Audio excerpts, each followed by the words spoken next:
An ethnographic work is designed to explore cultures and observe society from the perspective of the subjects being studied. For our qualitative tools for studying people class, we were assigned to conduct an ethnographic project about the people and cultures found in Salamanca, located in the beautiful city of Madrid. Prior to carrying out our systematic study, we conducted some background research about the area. Regarding its general geographic composition, the district of Salamanca is one of the 21 total districts that make up the city of Madrid. Additionally, Salamanca is subdivided administratively into 6 wards or barrios: Castellana, Fuente del Berro, Goya, Guindalera, Lista, and Recoletos. The demographics of Salamanca can be summarized into the approximation of the 150,000 inhabitants and the 60,000 houses that make up all of its 6 wards. Moreover, the people that live in the district of Salamanca are typically white, old, wealthy, and Spanish individuals. Despite these brief generalizations, more in-depth demographic descriptions will be provided up next.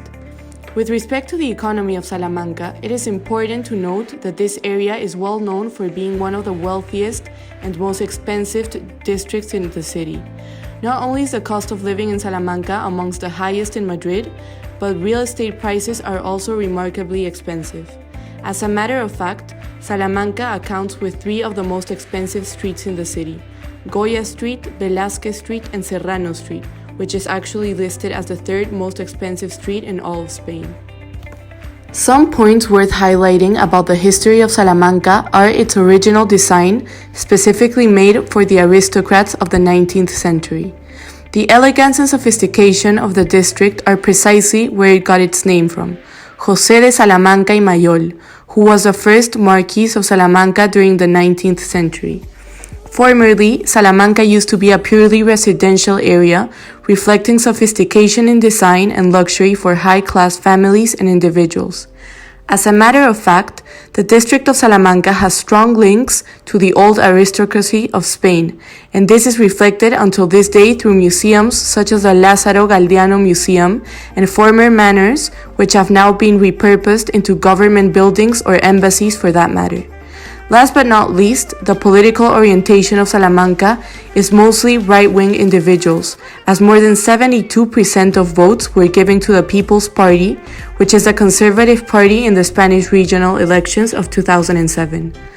All of these facts were extremely useful to get an informed review about the background information of Salamanca prior to the initiation of our ethnographic work.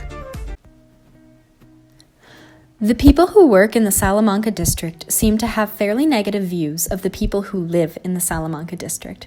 Primarily, the descriptions we heard were that the people who lived here were cold, distant, and very wealthy. The working people felt that there was a clear distinction in attitude between this area and other areas of Madrid. Walking on a side street in Salamanca, we met a doorman and a plumber who were smoking together.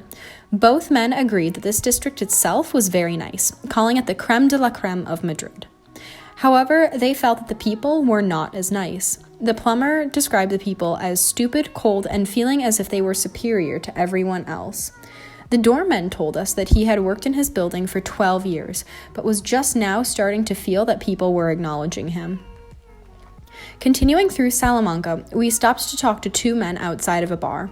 While sharing their tapas with us, the 2 men who worked as mechanics told us very similar things. They described the people who lived here as arrogant, very busy, and very conservative, as if they were stuck in the past. This description fits with the overall demographics of the district, as the wealthy elderly, who tend to vote more conservative, live here. The 2 men also expressed frustration at how people flaunt their wealth. Some nannies we met later while walking through the park confirmed that image was very important in this neighborhood. They said that having a live-in maid was a status symbol. Looking around the park confirmed this. Most of the adults there were wearing maid uniforms. Those who were not wearing maid uniforms were not parents from Salamanca, but parents from other Madrid neighborhoods. The second identified group is known as wealthy people with traditional beliefs, narrow-minded, and many times described as cold and distant. We noticed there were mainly old people out. This may be an explanation as to why such a traditional, conservative, and fixed-minded neighborhood.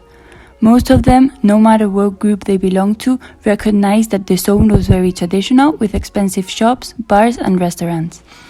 The people we interviewed admitted that Salamanca neighborhood was a high purchasing power and as well as a very traditional and conservative mindset.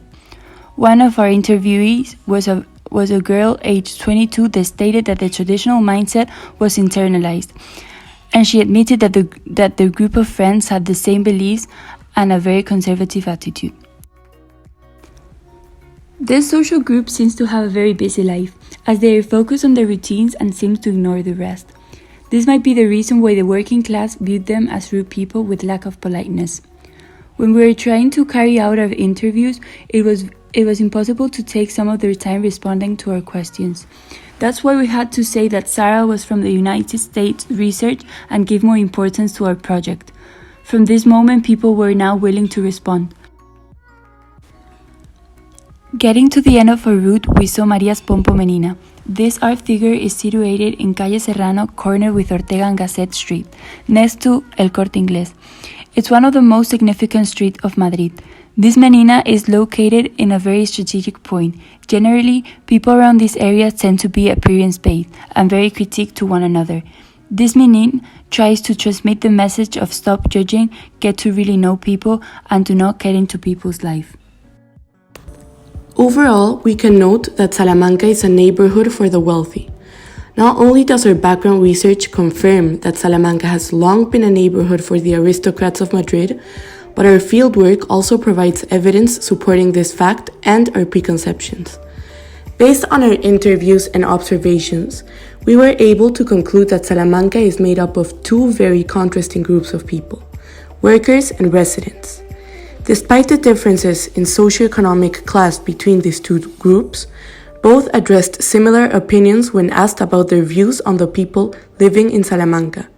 Although the answers from the workers and those from the residents were phrased very differently, the people living and working in Salamanca all agree on the fact that the lifestyle here is exclusive and luxurious, due to the high level of sophistication found in the neighborhood's people and places. Although the district is subdivided into 6 different wards, we noticed that Salamanca as a whole fits into a similar description that most people agree upon. High-end shops, expensive restaurants, and a luxurious lifestyle is what people in Salamanca experience on a daily basis. Workers who come from less privileged districts in the city believe that in Salamanca people may come off as arrogant, spoiled, and appearance-based, but on the contrary, residents of Salamanca view their behaviors as the traditional beliefs and customs imposed in this neighborhood since the era of aristocracy in Spain back in the 19th century.